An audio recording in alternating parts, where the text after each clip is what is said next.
two, three, funky.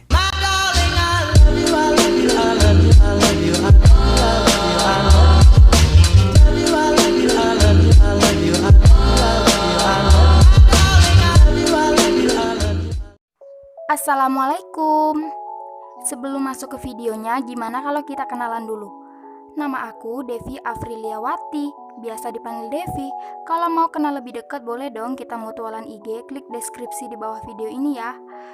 BTW nih, aku kuliah di Universitas Kecintaan Kita, yap, dimana lagi kalau bukan di Universitas Islam Riau. Aku mahasiswa Prodi Ekonomi Syariah, Fakultas Agama Islam, yap, dengan NPM 2023-124. Langsung aja ke videonya ya. Assalamualaikum warahmatullahi wabarakatuh. Bertemu lagi dengan saya Devi Afriliawati dengan NPM 2023-124, Prodi Ekonomi Syariah, Fakultas Agama Islam, Universitas Islam Riau. Di video kali ini saya akan menjelaskan materi tentang sejarah peradaban Islam dengan judul Penjajahan Barat atas Dunia Islam.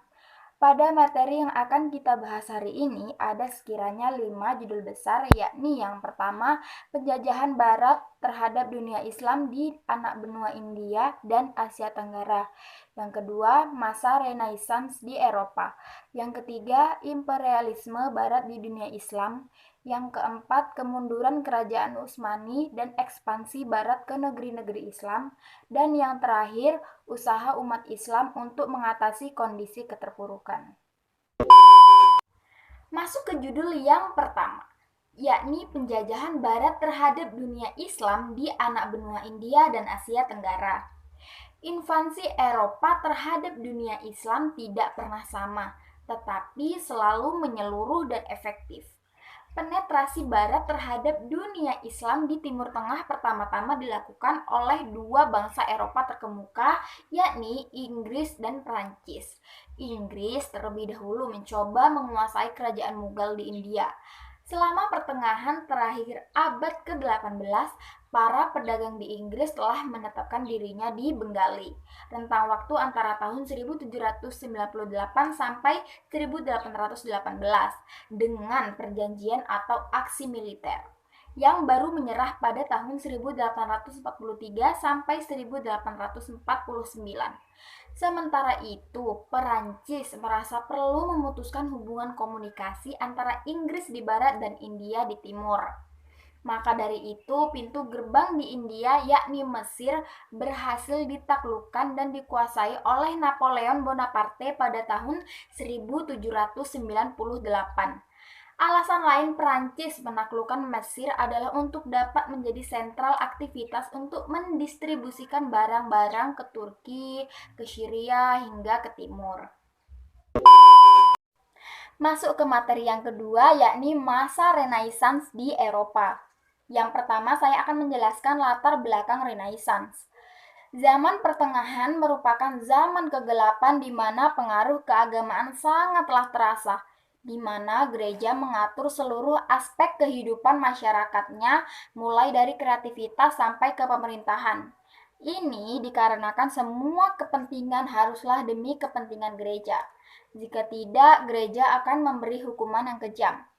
Pemikiran manusia pada zaman ini mendapat doktrinasi dari gereja sehingga segala tujuan selalu dikaitkan dengan tujuan akhir, yakni takdir manusia telah ditentukan oleh Tuhan. Yang kedua, sejarah singkat terjadinya Renaissance. Banyak sekali sejarawan yang menyatakan bahwa Renaissance adalah sebuah fase yang unik dari berbagai ide mulai dari sastra sampai ke politik. Mulai tumbuh di Italia pada abad ke-14 Masehi. Kebangkitan ini secara perlahan menyebar ke seluruh daerah Eropa. Renaissance bermula di Florence sekitar tahun 1400 Masehi. Dikarenakan berbagai gabungan keadaan. Sebagian adalah karena masalah keberuntungan dan sebagian juga karena berkaitan dengan struktur sosial dan politik Florence. Yang ketiga, karakteristik Renaissance. Di masa ini, cinta terhadap kebebasan juga merupakan karakteristik yang paling utama. Republikanisme klasik juga telah didefinisikan ulang dan sekarang diakui lebih bersifat elitis dan konservatif.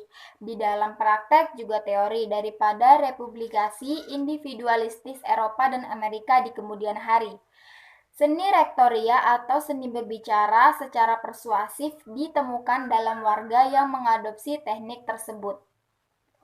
Yang keempat, tokoh-tokoh Renaissance. Yang pertama ada Roger Bacon, Copernicus, Johannes Kepler, Galileo Galilei, Dante Alighiero, Niccolo Machiavelli, Leonardo da Vinci, dan Johann Gutenberg. Masuk ke judul besar yang ketiga, yakni imperialisme Barat di dunia Islam. Kelemahan dan kemunduran dunia Islam dimanfaatkan oleh bangsa-bangsa Barat untuk bangkit dan bergerak menuju negara-negara Islam. Mereka berusaha menguasai serta menjajahnya. Motivasi mereka untuk datang adalah karena faktor ekonomi, politik, dan agama. Hal tersebut dapat dilihat dari cara-cara mereka datang untuk pertama kali ke negara-negara Islam. Mereka datang dengan dalih berdagang ataupun mencari rempah-rempah di timur. Pada saat yang sama, dunia Islam sedang dalam masa kemunduran. Saat itulah dunia Islam berada dalam kekuasaan kaum imperialisme Barat. Setelah mereka berkuasa, ada dunia Barat yang menyebarkan agama Kristen melalui misionaris atau Zending.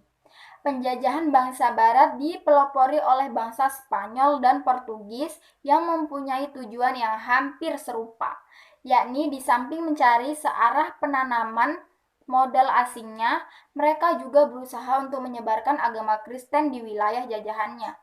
Walaupun usahanya tidak selancar yang dilakukan oleh Spanyol dan Portugis yang bersemboyan gold, yaitu semangat untuk mencari keuntungan besar atau emas, dan glory, yaitu yang berarti semangat menyebarkan agama Kristen di masyarakat yang terjajah. Masuk ke judul besar yang keempat, yakni kemunduran kerajaan Utsmani dan ekspansi Barat ke negeri-negeri Islam. Munculnya kekuatan baru di daratan Eropa dianggap secara umum sebagai faktor yang mempercepat keruntuhan kerajaan Turki Utsmani. Munculnya kekuatan baru tersebut disebabkan oleh beberapa penemuan di beberapa teknologi mendorong bangkitnya kekuatan baru di bidang ekonomi maupun di bidang militer. Kekalahan besar kerajaan Utsmani pada tahun 1683 Masehi membuka mata Barat bahwa kerajaan Utsmani telah mundur. Nah, masuk ke materi yang terakhir nih teman-teman, yakni usaha umat Islam untuk mengatasi kondisi keterpurukan. Kristalisasi kesadaran keimanan dalam membangun tatanan seluruh aspek kehidupan yang tersebar berdasar atau yang sesuai dengan prinsip-prinsip Islam.